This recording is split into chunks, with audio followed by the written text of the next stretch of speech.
Hello everyone, it's that time of week again. We get to meet together. I've been so enjoying sharing with you, and thank you for your many comments and encouragements to me as I share. Now I have a request for you. YouTubing is very new to me. I'm learning as I go, and I want to be able to share with as many people as possible. It's my prayer that people will be blessed by sharing God's word. And when we do that with each other, it's always a blessed time, isn't it? Now, towards the end of this video, right down there in the corner, don't be scared because a little picture of my face is going to pop up. May I invite you and ask if you would, this would really help. Would you move your cursor over the face and a little box saying subscribe will appear. Could I invite you to subscribe to my channel? Doesn't cost a thing, but it helps what is called my ratings in the search engine so that more people can find me, and hopefully even more people maybe will be blessed by what God gives me to share. So if you would do that. There's also a little picture below with a bell, a little bell, and if you want to get notifications every time I post a video, you can press that bell. So if you would subscribe, that would really help in getting God's word out. I would appreciate it so very much. Now, we're in Genesis. We're continuing right on. Last week, the Tower of Babel. Now we're going to get into the call of Abram, who later becomes Abraham, but he's not Abraham yet, so we'll just refer to him as he is here, Abram, his wife Sarai, who later becomes Sarah. Let's jump right in here and see what's happening. This is Genesis chapter 12 and verse 1. It says, "The Lord said to Abram, 'Leave your native country, your relatives, and your father's family, and go to the land I will show you.'" When I read that, I just want to share something personal here. When I was in my junior year at Tennessee Temple University in Chattanooga, it was early one morning in 1979, and I'd had breakfast, ready to go to my classes, and in between time, there were moments where I could take and just have some devotion time with the Lord. On one of those mornings, I was reading through Acts, and I came to Acts chapter 7 and verse 3. Stephen is being interviewed there, who was later martyred for his faith, but he is quoting this from the Old Testament, and he quotes the verse, "Leave your native country and your relatives and your father's family and go to the land I will show you." And that verse jumped right out and into my heart, and I knew the Lord was calling me to be a missionary. Wow, and that every time I read that, I remember that. I was very excited about God's call on me. 40 years now, a missionary, and but I can remember saying, "Lord, I will go anywhere you want me to go, but please, if at all possible, could I always have two things with me, my Bible and a bottle of hairspray?" And he's honored that all these years. I've been able to have both. Moving right on now, Genesis chapter 12, he tells Abraham, "I want you to leave the land and come into the place I will show you." And then he says this. He says, "I'm going to make you into a great nation. I will bless you. I'm going to make you well known," and he is to this day, "and you'll be a blessing to others." He says, "I will bless those who bless you. I'm going to curse those who curse you." And then it says, Abraham departed as the Lord had instructed, and he began his journey, leaving his father's land, going to where the Lord was going to leave him. And he comes, it says, when they arrived in Canaan, Canaan, remember, were a people that were not God-friendly, shall we say. It says in verse 7, it says, "When they got to Canaan, the Lord appeared to Abraham, and he said," listen to this, "I will give this land to your descendants." And so Abram, he built an altar there, and he dedicated it to the Lord who had appeared to him, and he worshiped the Lord. Further down, he says, he traveled further down to a place called Bethel, and once again, he built another altar, and he dedicated it to the Lord, and he worshiped the Lord. He must have just been feeling so close to the Lord, so joyful at what the Lord had told him to leave your country, come into the land I will show you.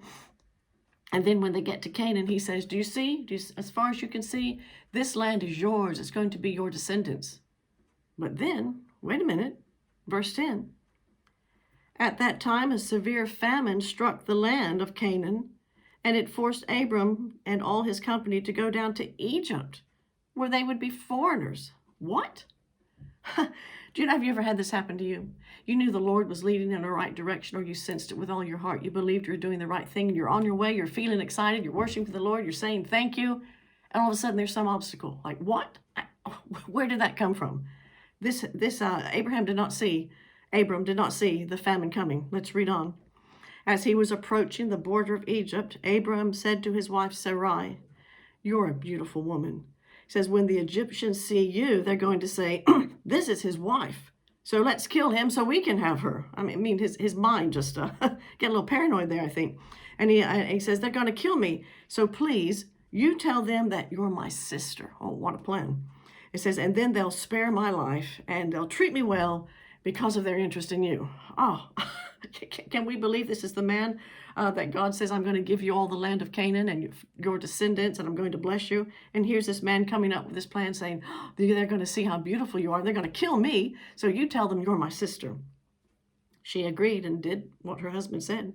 Sure enough, it says in verse 14, when Abram arrived in Egypt, everyone noticed Sarai's beauty. And the palace officials saw her, and they came to Pharaoh, and they told her about this new woman that had come into town. So Pharaoh, listen to this, gave Abram many gifts because of her. He gave sheep and goats and cattle. This was in keeping with custom. Sheep and goat, cattle, donkeys, camels, and servants to Abram, so that he could have Sarai as his wife. How did Abram get to that place? Oh, now listen to verse 17. But the Lord sent terrible plagues upon Pharaoh and his whole household because of Sarai, Abram's wife. Wow. What can we learn there? You know, everything we read in the New Testament, Old Testament, is an example to us. Apostle Paul says that in Romans.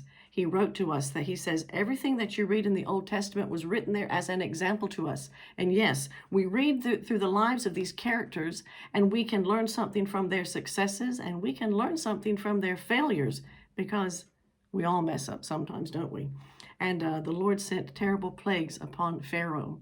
You see, it isn't true when we are doing something wrong, when we are deliberately sinning, when sin comes to our consciousness and we know what we're doing. It is not true when we say, well, I'm not hurting anybody. I'm not hurting anybody. You ever heard anyone say that? You said it yourself? Oh, but you are. Sin has consequences into our own life. First of all, we immediately lose our joy. When we have had that intimacy with the Lord and then suddenly we don't, we've lost something. We're hurting ourselves. But as our sin becomes known, we begin to hurt other people. We hurt our families. We hurt our church families. We maybe hurt neighbors who are watching us just because they know we're a Christian, and we hurt them. There is always consequences to those around us when we sin. And here we see evidence of it right here. Pharaoh comes in 18 to Abram, and he says, what have you done to me? He says, why didn't you tell me she was your wife? Why did you say she's my sister? Oh my goodness. And why did you allow me to take her as my wife? Can you believe it? She became a part of the Pharaoh's concubine because of Abram. Oh, so Pharaoh says, look, here's your wife. You take her. Get out of here, he says. And then Pharaoh ordered in verse 20 an official escort to take them to the border. He wanted to make certain they got out of the country. Get out. And so chapter 13, verse 1, Abram left Egypt and he traveled north along the Negev with all his company, Lot and his family, all his company. Now, let's just notice something here.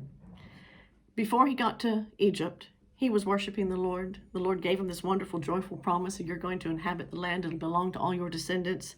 Oh, he must have been so full of joy. But then famine strikes. Did that send him in such a whirlpool of despondency? I think we can maybe rightly guess it did, because his whole time in Egypt, there is no record of him worshiping the Lord. There's only a record of him doing exactly what he should not do, and a record of the consequences that came about thereafter. There is always consequences to our sin. And when we stop worshiping the Lord, we stop that intimacy. Oh, we hurt our own hearts. Now look what happens in chapter 13. He's been escorted out of the country, out of Egypt. It says, so Abram left.